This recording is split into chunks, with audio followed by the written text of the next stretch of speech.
Hey everyone, welcome back to another episode of the 6-5 podcast, episode 171. It's Friday morning and I'm feeling spry and light. Why am I feeling spry and light? Patrick Moorhead, I'm feeling spry and light because the 6-5 Summit, 4th edition, is in the bag. 40 of the world's most prolific tech companies, 60 plus sessions, 3 days of 28 or so plus CXOs of these companies and a lot of other senior executives on the stage talking innovation. Pat, I am talking fast, feeling good, and with my bestie. How are you today? I'm doing great, Dan, and I got a big smile on my face, and not just because the 6-5 Summit number 4 is in the bag, but because it's Friday, and this is what I like to do. I like to pod with my bestie. We basically riff right here, six topics, 5 minutes each, sometimes 10. But it's a good time, and I am broadcasting from an undisclosed location in my bunker in Colorado. Looks like a laundry room, just so you know. It's a hallway. Well, I'm glad you're feeling good. I'm feeling pretty good. I'm feeling pretty good myself, Pat. And I'm not gonna lie.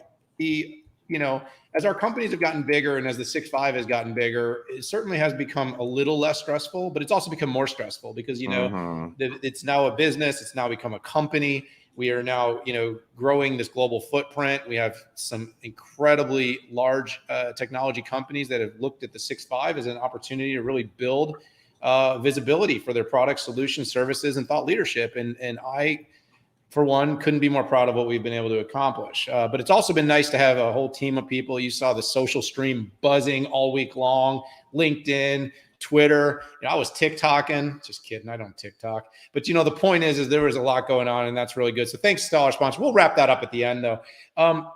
We have a great show this week. Pat, why do we even say that? They're all great shows. But we got, 6 good topics. We've got Cisco Live. You were in Las Vegas. We've got the Google Cloud Executive Forum. I was there out in Northern Cal in the Silicon Valley. Apple had a event. I think I heard a rumor. Cloudera announced a new observability solution. Salesforce shook up its front office. And we just want to do one more victory lap on the 6-5 at the end because it's our show and we can do what we want. A quick reminder, the show is for information and entertainment purposes only. And while we will be talking about publicly traded companies, please do not take anything we say as investment advice. All right, buddy. Glad you got that out. I'm calling your number. Number one topic, Cisco Live 2023. You were there. You were tweeting. You were having the meetings. You were in the, you took the shuttle bus between the hotel and the event. You were making it. I'm just kidding. You made it happen. Talk about what went on at Cisco Live. Yeah, Dana, it was a good 3 days there, kind of chock full, kind of rail to rail. But, they gave us a little bit of time to work in between, so it was nice. But this was all about, from my point of view, bringing simplicity to hybrid multi-cloud networking, security, and observability. And I think, Cisco's really hitting, two fundamental areas I think are super important. So first of all, as you know, and my audience knows, I'm a big fan of the hybrid multi-cloud fabrics, essentially ways of interconnecting your data, networking, security, observability, data management, everything, but cross-cloud, on-prem, edge, and across multiple IaaS providers, and doing it in an easy way. And that's one of the biggest reasons I like Cisco's networking cloud and Cisco's security cloud, and also integrated in there is observability. So Cisco is working super hard, and they have 3 of these cross-cloud fabrics, and I just think it's an absolute winner. One of the things again is they've done in the last 6 months, really leaning into is simplicity, right? To their credit, right, they realized they were part of the simplicity problem with networking. I mean, command line interfaces, they're famous for it. And if you look at all the CNEs, the certified Cisco network engineers, I mean, that's what they lived in and breathed off of. But they realized that, hey, their customers want simplicity, their channel wants simplicity. So making it as simple as possible, and doing a lot of the orchestration in the cloud, and also simplicity, even on security, right? If you look at one of the biggest areas of angst is integrating different security packages inside an enterprise. It takes a long time. It's difficult. Many times you can leave open a hole, and it takes so long that sometimes you're on that second or third version of that quote unquote best in breed security practice. And Cisco's wrapping all that up and making it simple for you. Same thing from observability. Observability packages are like kudzu too, right? You've got, one for endpoints, one for data center, one for your apps, one for APIs. It's just spread all over the place. My final comment I'm gonna hit on is like everybody we've seen for the past 2 months, they had to amp up their discussion on generative AI, and I think based in the context of the Cisco Security Cloud, they did a pretty good job talking about how they're going to be using generative AI to improve security. I like in the future in security to AI spy versus AI spy, and those who have the best AI will likely win. So overall, I mean, Cisco says that their mission is to securely connect everything and make anything happen. And from my analyst point of view, that's exactly what the company is doing. Good show. Yeah, it seemed that way, Pat. And while I did miss it, I was tracking the analysis from Ron Westfall, Craig Durr, and other Futurum team members that were there. And, we, of course, cover a broad swath of the portfolio. Pat, I mean, look, AI is the thing of the moment. And, to be clear, it's not a fad. And so the generative AI play is more really about how AI can start doing more proactive for companies. And by the way, I want to say the architecture is good. And I think Cisco's got a really important moat to offer around securing the enterprise and using AI to do that. I also think Cisco's been doing this for a while, which, by the way, is a bit of a sub theme of a lot of the customers that we deal with, is that they've been doing this a long time. AI suddenly got a market buzz, and now they're adding more AI flavor to the top line of the story. But it was always really there. I mean, Pat, they've had for a long time, intent-based networking. What do you think intent-based networking is? It was always driven by machine learning and AI and the ability to make decision optimizing and routing the network so that it would, be as efficient and as productive as it possibly can be.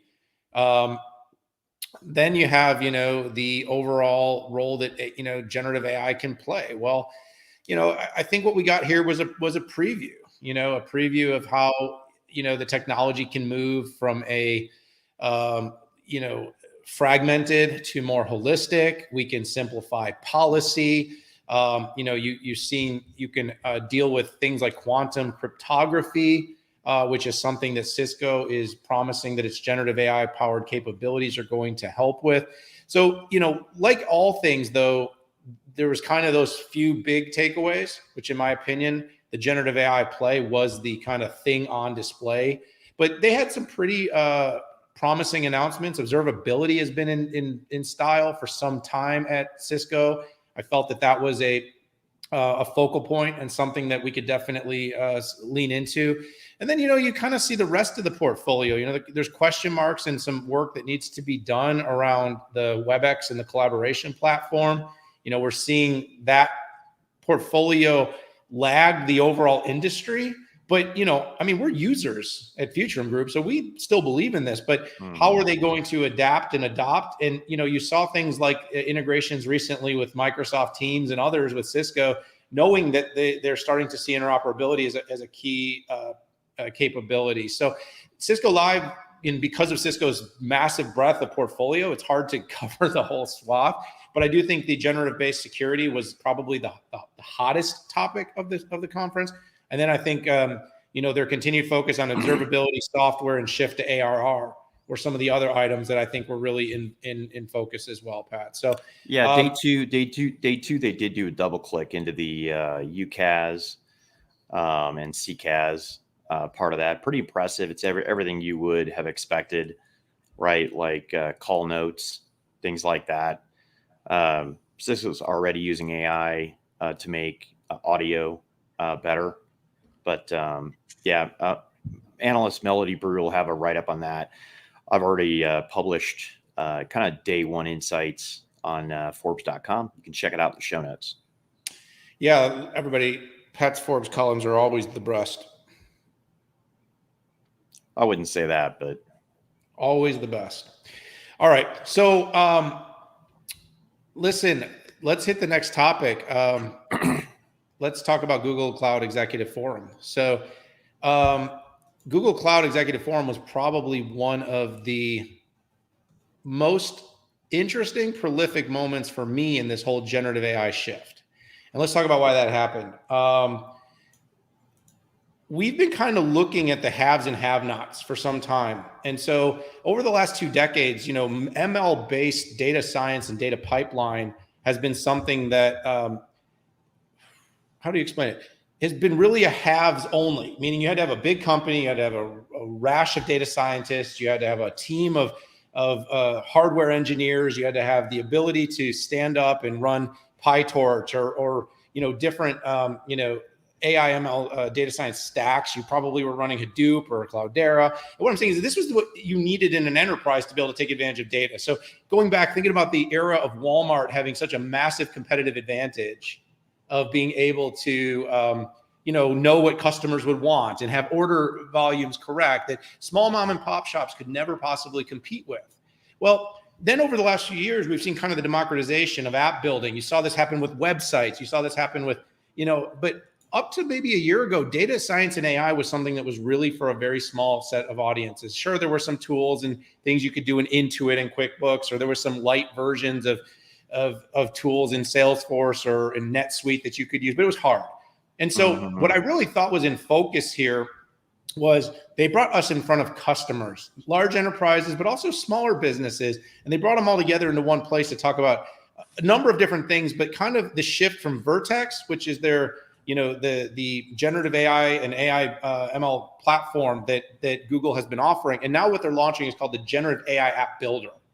Okay, Pat, and this is basically the low code, no code version of the Google Cloud platform for companies that want to build enterprise search. So, I hit you in the back channels. I'm like, Pat, this is cool. You're like, they've been doing enterprise search for a long time. Yes, they have, but it wasn't something that just any company and any could stand up. This is something now that you, me, and other small businesses could literally stand up to get us the access to that more proprietary data. And that's the story that you and I have been telling now for months. By the way, I just wanted to call something out interestingly between you and I. We've been saying for a long time about the marriage of enterprise data and open internet data as a key to AI. But I also just wanted to point out, you and I talked about AI 2 years ago and 3 years ago when people weren't. And as I was reading through the stream of Twitter this morning and just realizing how many AI experts have come out of the woodwork in the last 15 minutes, 3 months, is that it doesn't feel good to kind of know that we were on this topic well before it became trendy and cool. Anyway, okay, just a personal victory lap there. Glad you agree. But anyway, so going back to the generative AI app builder, what I really loved about this event was seeing in real time the ability for companies to be maximizing data, multi-model modes. It's got security, governance, and regulatory frameworks, and it all is really simple enough that someone with limited amount of tech acuity can stand it up. Now, of course, like all coding, the more technical you are and the more capable you are, the more you're going to be able to maximize the enterprise AI capabilities inside of the generative AI app builder as well as Vertex. But what I really liked was that the company seems to be really zeroed in end to end on their stack and its capabilities to develop and build generative AI apps across any enterprise. I had the chance to talk to the CTO of Wayfair, for instance, about how they plan to use it, things like image generation for being able to do room design builders, where you could literally take an app and you can put all the products onto a website very quickly using verbal descriptions and then put them into a room and design them. And just this next generation stuff that's going to go from only big companies like Wayfair down to much smaller enterprises. And you're going to see a whole new set of companies that are going to rise out of this. The other big thing too, Pat, was Duet. So we heard a lot about the Copilot in Microsoft Office. Well, Duet was a really interesting launch to see this working. So we saw kind of an end-to-end walkthrough demo. I shared a tweet with a video of it where a salesperson can, go from optimizing meeting notes to making a statement of work to generating a custom PowerPoint presentation for a particular client, just using some text prompts. And this is the kind of Google Workspace answer to what Copilot is doing. And it's really interesting to see, Pat, how quickly Google was able to take its capabilities, its technology, and and the moats that it had with its own Palm model and its legacy, the models they've been developing over decades, and DeepMind and Brain, and actually very quickly kind of catch up to the buzz that OpenAI was able to create. And in my opinion, like I said, it's not about one or the other. It's about the overall collective that both companies are moving really fast. They're innovating, they're competing, and they're generating cool new products and technologies that are not only going to make businesses more productive, but more efficient as well. You're muted. Sorry about that. Got some dogs barking in the background. So I looked at the announcements for the forum, and there weren't really any new product announcements. These were all rolled out a couple weeks back. But what I liked about this is that the company really brought it to life, right? They showed demos and they brought in a ton of partners, right? It was about collaborating with companies like the Mayo Clinic. It was talking about showing Priceline, how it's using, right? Unis Super as an example. So how partners are using, I mean, they talked about Salesforce as well, strategic partnerships. They talked about GA Telesis, I mean, Photo Room. So this was really about bringing it to life and bringing partners and customers into this. So it's kind of the 1-2 punch, because I attended their data and AI forum, and they brought out a lot of these. They brought out a lot of these features. And I'm not saying that that means it wasn't good. It was good. It's just an observation. This is the second of a 1-2 punch. And I think Google is really good at data and AI. Well, I don't talk to 100 enterprises a week. I do talk to one every 10 days. And more times than not, they are using Google Cloud as one of their IS providers for data or AI. And I just think that Google will continue to excel here.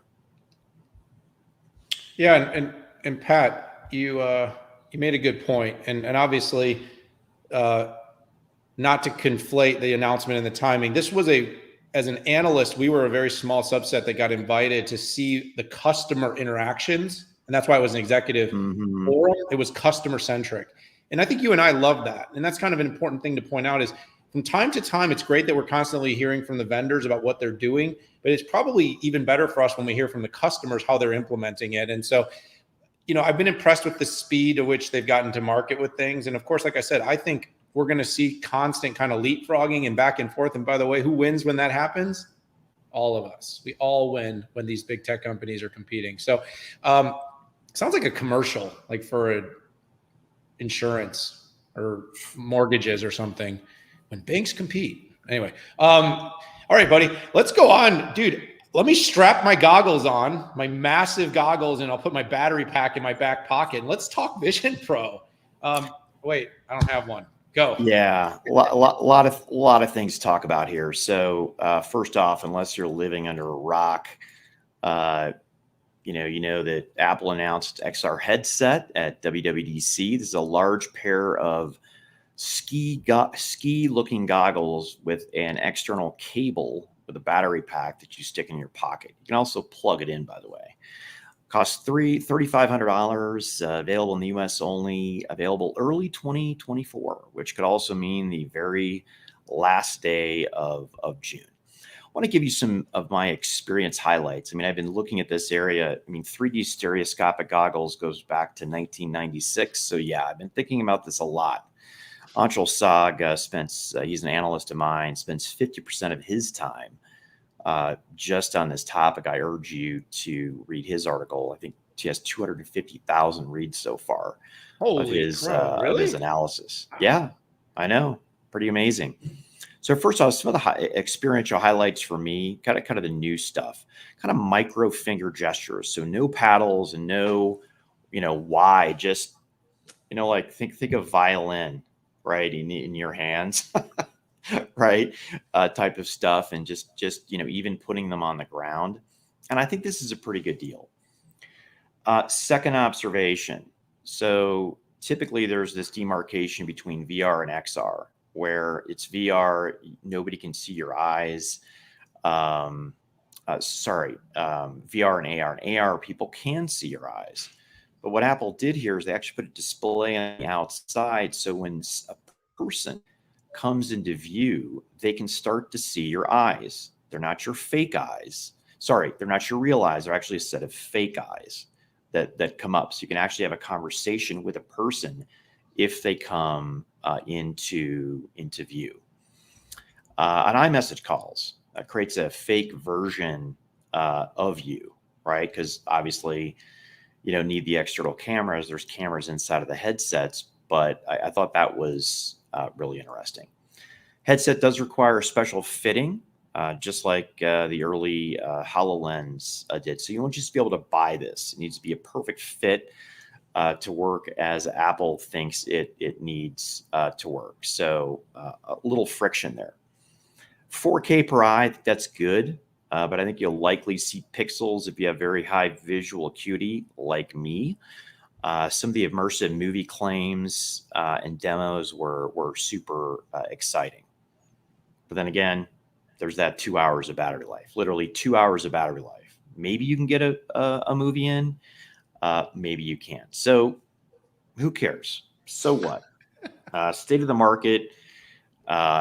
Market's small, very small, driven by the challenges of people wearing goggles and having a new interface that's not a keyboard or a mouse or a touch. This doesn't solve the goggle problem, but does it solve the interface problem? Maybe, right?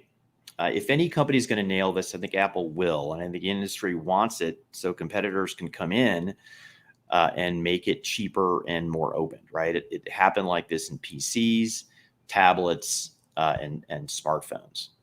On goggles, right? If the experience is a must-have work experience, people will be okay more with this than consumer. People use goggles today out there for B2B, doing training, stuff like that. Using the M2 as a processor, I thought was an interesting choice, given the proximity of the M3 processor. TSMC on 3 nanometer claims a 30% power reduction at the same speed. You would get almost an extra hour. We'll see the M3 based on TSMC N3 in the iPhone 15, probably available later this year. And the Vision Pro won't even ship till early mid 2024. So it doesn't make sense to me. 2 hours battery life. Also, let's talk about the price. You can buy 7 Meta Quest 3s for the same price. I think there's 2 ways we can look at this, right? I can buy 7 flip phones versus 1 iPhone today, but we still buy the iPhone, right? But the question is the Vision Pro experience black and white demonstrably better than the Quest 3? I don't think so, but we'll see. And by the way, thanks to Moore's law, prices will go down, but I don't think it'll go down as quickly as people think, given all the custom silicon and capabilities and the low volumes. That battery life, you can't even watch a movie or complete 1 marathon meeting. You could plug it in. Apple will probably offer larger battery packs, but M3 would have been nice, another hour. Kind of thinking, hey, is this V1 really just a development vehicle that we're going to sell to drive a little volume and for Apple to learn for the next 5 years? But kind of also shows us how long we're going to have to wait to get to 8 hours of continuous use with a battery pack. So final thought is creepy. creepy factor. There's in particular a video and a photo of a dad sitting in a living room with his two kids, talking to them with their goggles on. Looks creepy, really creepy. The second of all, I talked about that external display that shows your fake eye. A woman is talking to a man on the couch, and it just looks creepy. Net, in the end, I think if Apple moves the ball down the court on this experience, bravo, everybody benefits. Dan, your ball. All right. So I'm going to be a little bit more optimistic about it. And this, when I say optimistic things about Apple, you know, I really must be losing my mind, because I don't normally say any good things. Not because Apple doesn't do good things, but because they get enough credit. They don't need my help. The product itself is, I actually kind of fall in line with you, Pat. Like what actually got announced was kind of like, I can remember putting on my Samsung Gear, plugging in with my 7 maybe Samsung Galaxy. And, you know, there was no looking through, but the interface kind of looked the same to me. Now, the access to kind of your more everyday apps on your iPhone versus kind of the experience of kind of getting started and loading apps and doing all the things you have to do on a, on, you know, these other Quests and Samsungs, that's going to be really interesting. Because one of the things, anyone that's ever set up a Meta Quest or Metas knows that it takes like 20, 30 minutes from the time you plug it in to start using it. I haven't had the chance to kind of go from zero to setup on Apple, but I have a feeling they're going to get that right. That just seems to be something Apple will do better. Yeah, and by the way, we agree on that, right? Yeah. Is if anybody's going to nail the experience, it's going to be Apple. And so what I actually felt like, to your point, is this was a bit of a looking, you know, the whole looking through, which I'm very bullish on. Nobody wants to be confined in the dark. It really is kind of for gamers, probably adult movie watchers. I mean, I'm not joking. I'm not saying that in vain. I'm being sincere. The traditional kind of closed in VR experience. The looking through is what I've said for a long time, is societally, we do want to move to a immersive experience where we actually move away from this kind of thing that we're doing all day long. And, you know, we've done it a little bit with this thing. You know, I hang out with you, you use an Apple Watch. I don't wear one. But the point is like, that's kind of given us a little bit more of an ability to, no, that's a really nice this one. Okay. Oh, you mean this that one. There you go, buddy. But, you know, the ability to kind of quickly glance and not always be, you know, in and out. You know, I went to a dinner with a customer this week in San Jose and with Cloudera. We'll talk about them soon. And I actually sat for 2 hours at a dinner, never looked at my phone. And then at the end of it, they actually mentioned how weird that was, that I did that, because they just know me. That's not normal. Yeah. So the whole idea of moving to more of what I would call an immersive periphery kind of experience, where you can have some of the data and important things in this viewpoint, while concurrently being physically in a moment, is interesting to me. And that's what I think Apple will eventually get to. And that's why I kind of look at this as a seminal moment. The idea of sitting in your family room strapped into this thing with a battery pack in your left pocket while raising your children and cooking dinner, to me seems completely obtuse. Like, I do not see people in their kitchen, you know, making a salad while viewing a movie up here and looking through and raising their children. Like, to me, it's still got that kind of gimmicky thing right now. But what I really wanted to get out, and my point really on this whole thing was, this is going to land. I am telling you, Apple did not just put out a bomb. This will not fail, but it's not in its, what I would call, iPhone time frame, Dan. What's your time frame of success 3 years. Or failure? 2 to 3 years, they'll put out a product that I think will be usable in our more everyday life. And it will be when it's ready, it will look a little bit more like maybe a thick rim horn type pair of glasses.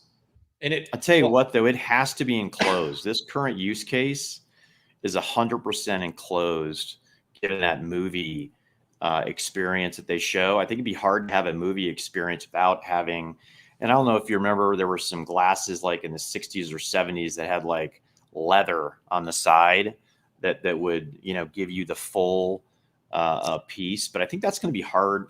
I think it's going to be hard to do with regular glasses. I mean, I'm not a John Ivey type. I don't have that kind of vision and innovation, and I don't know what can be done with low power and tethering to a protect.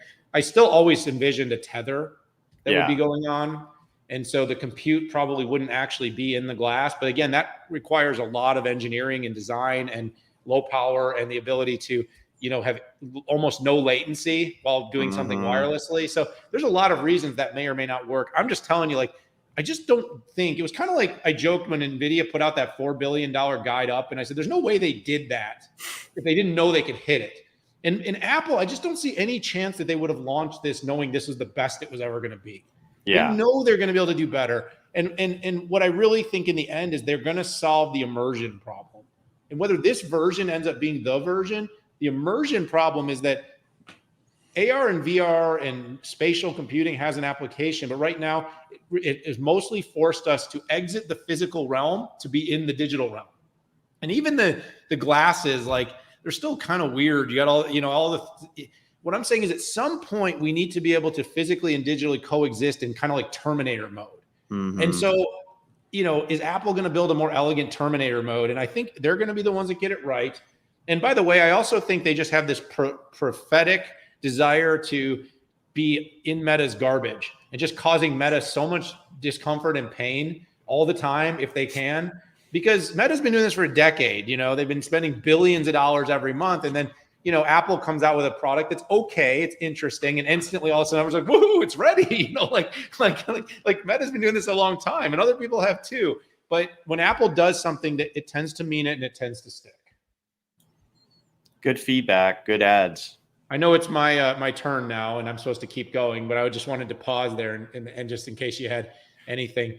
Again, I think we covered the gamut of worst to best and the whole story, and I think we actually agree on more than we don't. But I guess my point was, I just walked away positive more that spatial computing just found gravity, and before, to me, it was still like a gimmick. So here we go. Let's talk about something much more enterprise. Let's talk about observability. Cloudera. By the way, at the 6.5 Summit, announced a powerful new observability solution. I had the chance to talk to CEO Rob Bearden on the 6.5 Summit, and on the day of, they put out a press release. Isn't it cool that the 6.5 Summit is becoming a product launch platform? I do. I love that. I love that so Um, much. and really, what they announced was a SaaS tool that provides telemetry data and gives visibility into the performance and health of the Cloudera environment. So in an era of observability, Cloudera 2 is launching an observability platform. So, it's basically all about customers being able to monitor and optimize their platform. With the era of AI growing, and by the way, Cloudera having something like, what, 50 times the data, 50 times the data of Snowflake or something under management. It's a huge amount. It's a huge amount of data under management. And they're going to be able to use this to basically now optimize the data platform, deal with financial governance, system monitoring, service health monitoring, workload optimization, what else? Self-service analytics, and issue resolution.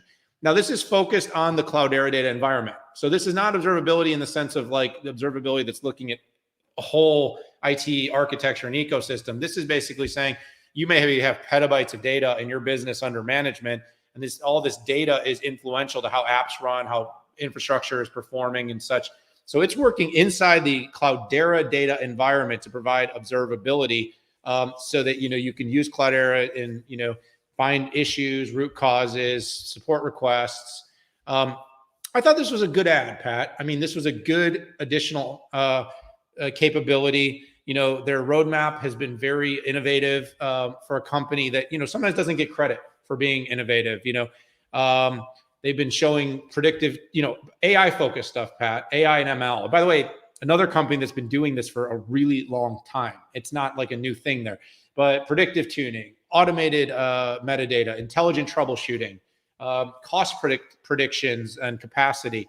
So these are things that they're doing and building around the observability platform. And I think the observability platform is giving customers more of a reason to stay. And I think for Cloudera, that's got to be a big focus with all the hyperscale cloud provider data solutions, with all the born on cloud, is they need to make sure they're compelling the market and the customers that have been building for a long time on Cloudera to stay on Cloudera. And I think this observability solution gives more ammo to keep the customers on the platform.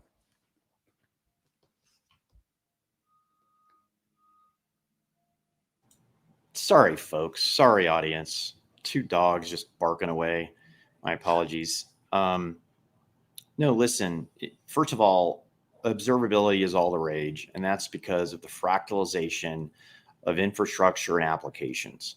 There was a day that all data, applications, and infrastructure was in one place, and you kind of knew if that that mini computer or mainframe or even x86 server application went awry, you knew where the problem was. But now we've got applications that utilize 12 different APIs that all have to come together. We have infrastructure in the on-prem, public cloud, on the edge, multiple IaaS providers, and you need to figure out what the heck is going on. Heck, there could be something going on in your device at the endpoint that is a problem. So it's all the rage. One of the areas that people haven't invested a lot in is observability for data management, and that's exactly what Cloudera is doing here. Like they're looking at it from a security point of view, right? You can run up a ton of you can clog up an entire database with some rogue application hitting it a million times. The second thing you can do is you can spot a security issue. I like the cost management point of view as well. In the future, I fully expect them to join some observability interoperability group to be able to work cross every observability to make it easier for the enterprise to stitch all those observability packages together. Good stuff. You got it? You got it? Is that it? Are we good? That's it, all buddy. right. We're good. Let's keep rolling.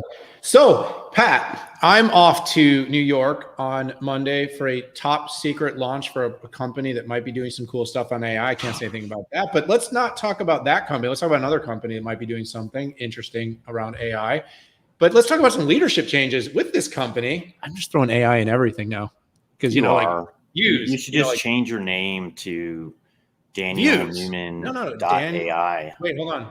DANI. I'm going to call myself Dale. I'm just going to take the N out of my name because then I'll have an AI in my first name. Okay. Salesforce, big changes. One of someone that we've worked with in the past, pretty big fan, landed as CMO. Talk about what's going on there. What's Mark Benioff up to? Yeah, so another Salesforce management shakeup, and I'm going to call this getting the band back together. So on the last pod, we talked about Salesforce's Q1 earnings, right? They were up 11%. And some analysts asked if the company was still a growth play, right? It was the slowest pace of growth in 13 years. There were bright spots, though, right? You had MuleSoft, 26% growth. You had Slack at 20% growth. And gosh, past 3 years, Dan, we've always talked about organic growth versus acquired growth. But no, growth is front and center. So Miguel Milano is moving back to Salesforce, where he was chief revenue officer at Celonis. He was president of all Salesforce International until 2020. Ariel Kelman, that you referred to, previous CMO at Oracle, and then before that AWS, and then before that 12 years ago, he was VP of marketing for the Salesforce platform. Right now, 12 years ago is not like coming back quickly. It'd be like me going back to AMD, which, by the way, would never happen. The other thing that was in this memo, and by the way, Ariel's announcement is live on LinkedIn. We're not rumor mongering here. So the Benioff memo also said that President and Chief Ops COO Brian Milham is going to be taking on a host of new responsibilities. Looks like he'll have marketing, employee success, and business technology. So all of these changes on the heel of co-CEO Brett Taylor leaving, Slack founder Stuart Butterfield leaving, Tableau CEO Mark Nelson leaving. So what does this all mean? Well, complete re-architecture of the organizations. First thing we saw were big product and business leader changes. And by the way, the heir apparent change.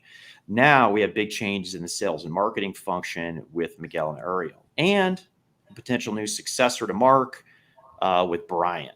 So in isolation, big changes like these take time. I mean, it'll be interesting to see the before and after 2 years ago to where we are now. But I think if the economy improves and Salesforce can punch in this AI capability grid and gets its fair share of it, I don't see why the company can't get back to the 20% growth days.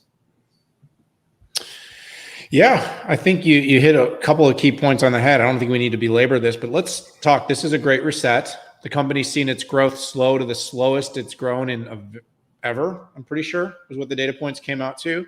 It made a lot of very large investments through inorganic acquisitions, which, Pat, you and I have talked about for a long time.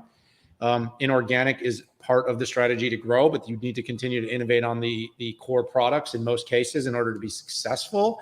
I think Mark Benioff is looking at this as probably a pretty good inflection now with a lot of this changeover to really bring in what would become the band for the next wave of significant growth. And the band for the next wave of significant growth into the, Pat, what am I going to say next? AI. AI era. When in doubt, you're going to say AI.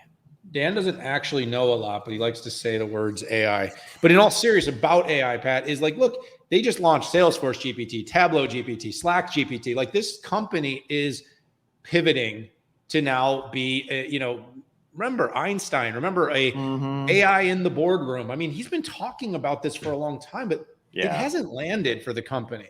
It has not been a success. It kind of had some of the same flavors of Watson 1.0. Like, the way IBM reconfigured itself for AI is now the way Salesforce needs to reconfigure itself for the AI era. And I believe that he's looking at the team. He's trying to figure out who the successors and heir apparents could be, but he's also just trying to get a team to get their head down and get working. I think he unequivocally was unhappy with the growth rate of this company. He's seeing the Magnificent Seven, the companies that have defied the market all year long, growing, and Salesforce it's been kind of paddling, in the waters, watching Googles and Microsofts and these companies run away. And Salesforce has, the most deployed SaaS-based CRM solution on the planet. And, in this era, era,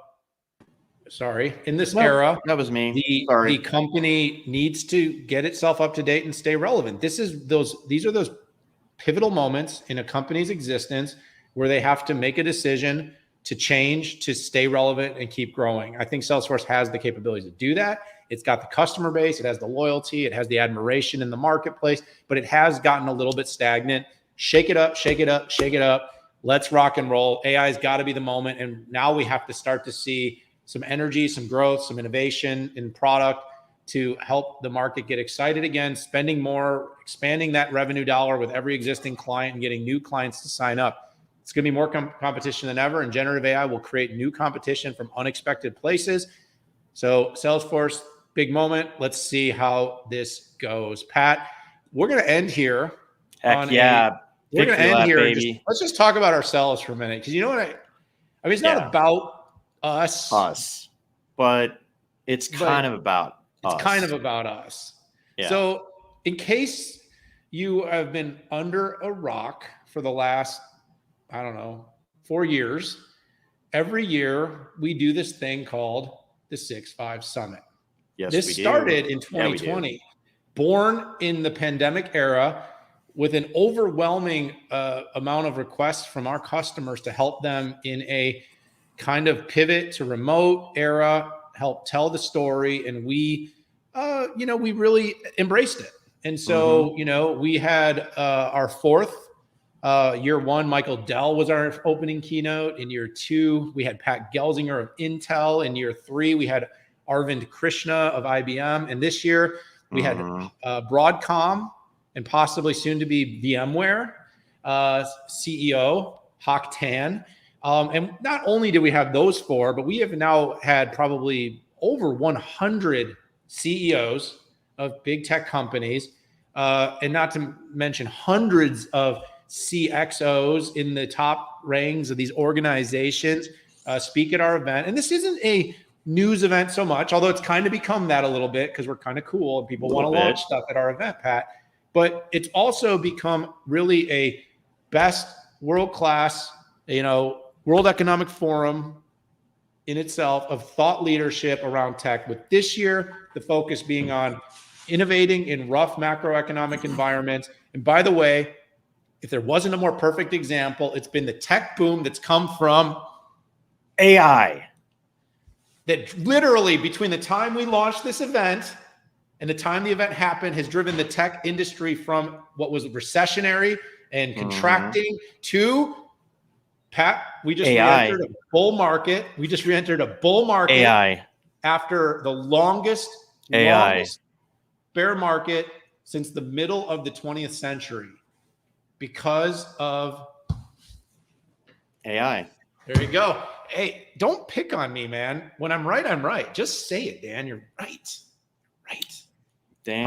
How do those words taste? Well, here's what I know. Given the long enough time frame, anything we always say will end up being right. I mean, right? That's why I say things 20 years out. I mean, in the 1960s, the first AI algorithms came out and they said they're going to revolutionize the world. In 1990, the first tablet computer came out and said it was going to revolutionize the world. It just took 20 years. But no, I'm just kidding, Dan. You were definitely a AI guy. I'll give you that credit. I'll give you some of that victory lap, particularly when it came to the NVIDIA valuation of $1 trillion. You called it. And that was when I think it was maybe worth 600 million. 30 months ago. How about that? No, I love that. Hey, I want to talk about the 6.5 Summit now. Yeah, and where the heck did that wrap go? Where did it go? It's right there. So, hey, some of my highlights.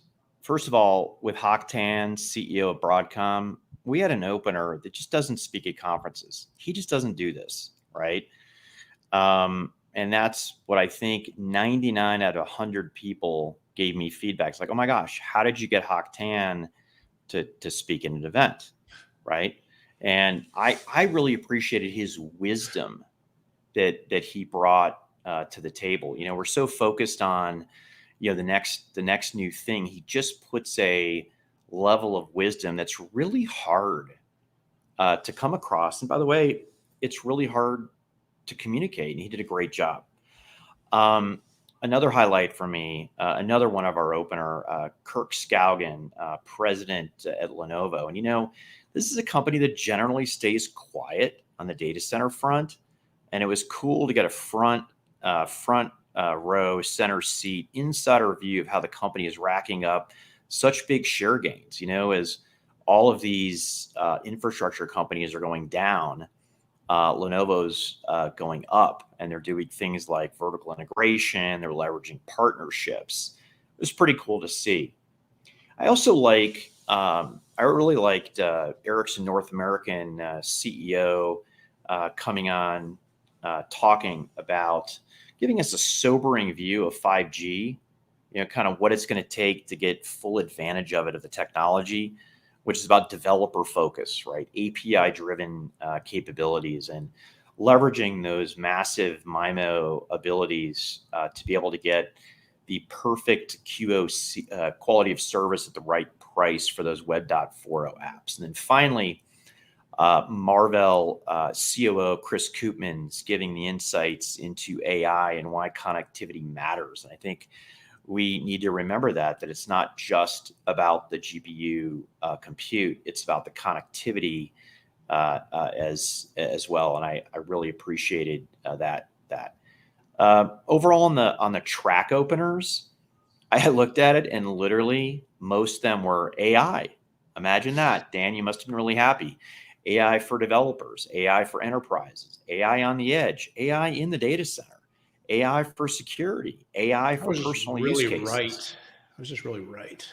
Yeah. I mean, you need to just get a legal name change to AI until we get bored with that, and then you can pull that back. Okay. Look, I don't mean to brag, but Feel proud. That was it. That was the whole time. Anyways, to be a top industry analyst, you have to have some courage to be able to take the shot. And to have the courage to take the shot, you have to understand the content. You have to have some perspective. But you have to have a huge ego, right? And I'm the first one to say I have a gigantic ego. And I look back on the big calls that I've made. I've gotten them all right, but I feel like I've gotten the one that matters right. But if you don't get a few wrong, you're probably not making enough calls, or you're not making any real calls. Not taking enough risks. That's exactly right. So, hey, I want to wrap this segment up just by saying I really want to thank all the participants. I want to thank all the viewers. If you're one who doesn't like to register for a conference, don't worry. We're going to be streaming all of these videos live 20 days from today. Sorry. 13 days from today, which would be the June 22nd. You can catch it on Twitter. You can catch it on LinkedIn. And we might even stream it to Facebook and, of course, YouTube. So thanks. And give us feedback. We want to make this better. Right? We're going to go into our 5th year. Give us feedback on, hey, should we do this earlier? Should we add a segment? Should we remove a segment? Should we make the segments longer? Should we make the segments shorter? Should we do an AI summit sometime between now and the next event? We might have to. We might have to. And Pat, you summed it up great. And I just want to say I think on behalf of both of us, Connor, the whole Futurum team and the Moor Insights team, thank you to all of you. We couldn't do it without great partners. We couldn't do it without a community that, continues to support, amplify, distribute, view, engage, criticize, all the things that you got to have a show, a platform like we do with the 6.5. So Pat, that's a great way to end the show. A humble moment from two guys that sometimes struggle with that concept. I'm kind of kidding. So, because it's not about me, but whatever. So there we have it. Another week in the bag. We did 60 sessions this week. We went to Cisco Live. We went to Google Cloud Executive Forum. We ran around the country. You're going to take a hike now. Literally, Pat's about to take a hike. I just had to fit that in. And it's Friday off next week. I'm heading to New York and then Malaga because the Futurum Group is the sponsor of the Digital Enterprise Summit. And I'm super excited about that. I think you're at home next week, right? You're actually. I am. Yeah. For the first time in a long time. I'm so home. Jealous. Yeah. And Dan, I don't know if you're hiring influencers for your show, but I might be available. Pat, I couldn't afford you. All right. Probably. Well, there we have it, everybody. Another great week. We talked Cisco. We talked Google. We talked Apple, Cloudera, Salesforce, and of course, we talked about ourselves. And I want to thank all of you for tuning in this week. Hit that subscribe button. Join us. Be part of the 6.5 community. Come back every week. Tell Pat what he said wrong. And we're off for the day. We'll see y'all later. Bye-bye now.